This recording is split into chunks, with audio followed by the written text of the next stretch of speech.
Bonjour, je vais parler des choses qui arrivent aux esprits supérieurs.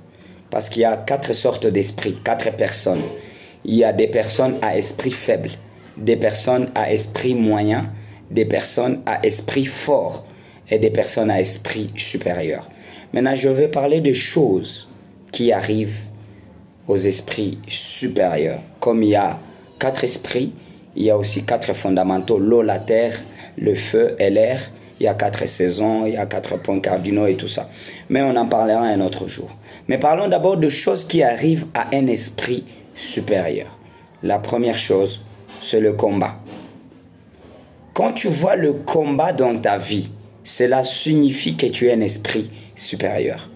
Mais il faut savoir une chose, que pendant que tu seras combattu, il y a des gens qui vont tirer intérêt dans ton combat. Par exemple, quand il y avait Covid-19, vous avez vu, n'est-ce pas? Tout le monde était confiné dans le Covid. Il y avait confinement planétaire. Mais pendant que les gens étaient confinés, il y a des gens qui gagnaient de l'argent dans le Covid-19. La Covid ou le Covid, c'est la même chose. Pendant qu'on était confinés, les pharmaceutiques, les gens qui distribuent des vaccins, les gens qui vendent les désinfectants, les gens qui vendent des vaccins, ils se sont enrichis dans le problème, dans le combat. Qu'est-ce que cela veut dire? Que chaque combat que tu mènes est une opportunité pour les autres. C'est pourquoi personne n'aura pitié de toi pendant ton combat. Le deuxième point qui arrive à un homme d'un esprit supérieur, c'est quoi?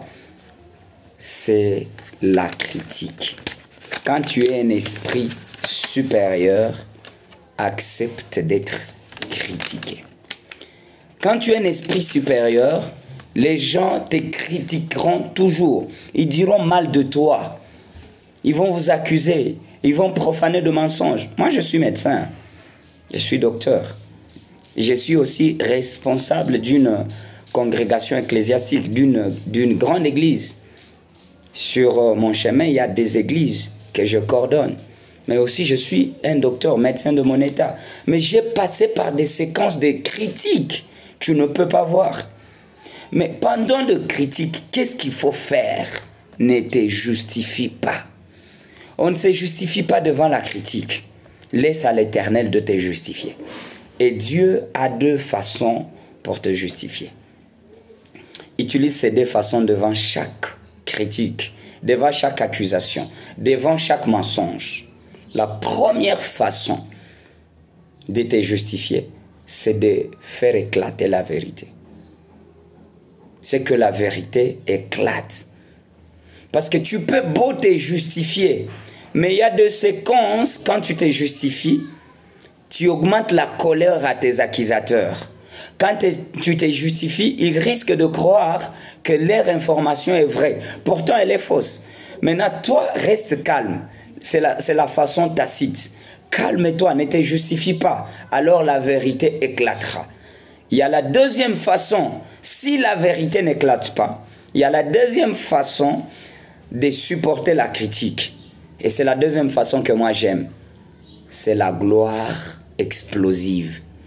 Donc les gens te critiquent, mais à un certain temps, qu'ils trouvent une forme de gloire sur toi. Pendant qu'ils critiquaient que tu n'iras pas nulle part, après ils vont rencontrer que tu es parti au-delà de leurs attentes. La gloire explosive. Et quand les gens te disent d'ailleurs que tu ne seras nulle part, dites-leur que là où tu es, c'est déjà quelque part. En Swahili, ça se comprend mieux. Watu wakakwambia kama hautaendaka fasi, uambie kama kwenye uko nayo ni fasi. Kwa hiyo usiogope masemi yao. Alors, la troisième chose qui arrive à un esprit supérieur, c'est d'accepter de payer les prix. Accepte de payer les prix. En d'autres termes, accepte la souffrance. Accepte de payer le prix. Accepte de souffrir. Accepte d'être différent de tout le monde. Quand tu es un esprit supérieur, accepte la solitude. Accepte d'être appelé orgueilleux. Accepte d'être prétentieux. Accepte d'être solitaire. Évite d'avoir beaucoup d'amis. Accepte d'être seul. Accepte de ne pas être compris. La question à te demander, est-ce que tu es prêt à tout ça? Est-ce que tu es prêt que tu sois critiqué? Est-ce que tu es prêt que tu souffres? Beaucoup de gens ne supportent pas la souffrance. C'est pourquoi beaucoup de gens n'évoluent pas. Chaque forme d'évolution, demandez aux scientifiques qui ont découvert quelque chose de nouveau. Ils passent des moments et des moments dans des laboratoires. Des fois, ils ne dorment pas. Ils sont sur leurs ordinateurs. Ils sont sur les smartphones. Ils sont au terrain. Ils ne dorment pas. Ils travaillent. Ils lisent des livres. Ils souffrent. Chaque leader a un parcours de la souffrance. Ce que je te dis, mets ça dans ta tête. Alors, si tu ne peux pas souffrir, alors tu ne peux pas être grand. Tu ne peux pas être un esprit supérieur si tu n'acceptes pas de souffrir. Maintenant, il y a deux sortes de souffrances.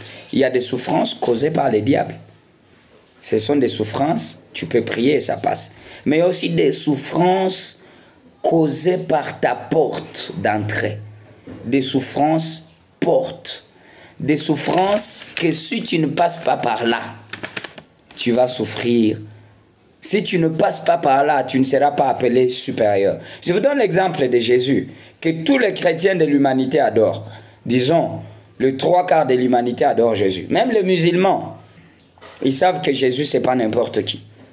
Mais vous savez, à un certain temps, avant d'être appelé Dieu, selon les chrétiens, les musulmans, ils appellent leur Dieu selon son nom. Mais moi, je sais que Jésus, c'est Dieu. Mais avant qu'il ne soit Dieu, il est passé par la croix, la mort honteuse.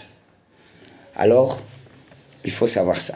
La quatrième ou la cinquième chose, je ne sais pas, qui arrive à un esprit supérieur, c'est de découvrir qui tu es. Découvre qui tu es. Tant que tu ne sais pas qui tu es, tu ne peux pas être un esprit supérieur. Découvre d'abord que tu es un esprit supérieur. Moi, par exemple, je sais que je suis médecin. Je sais que je suis docteur. Je sais que je ne suis pas musicien.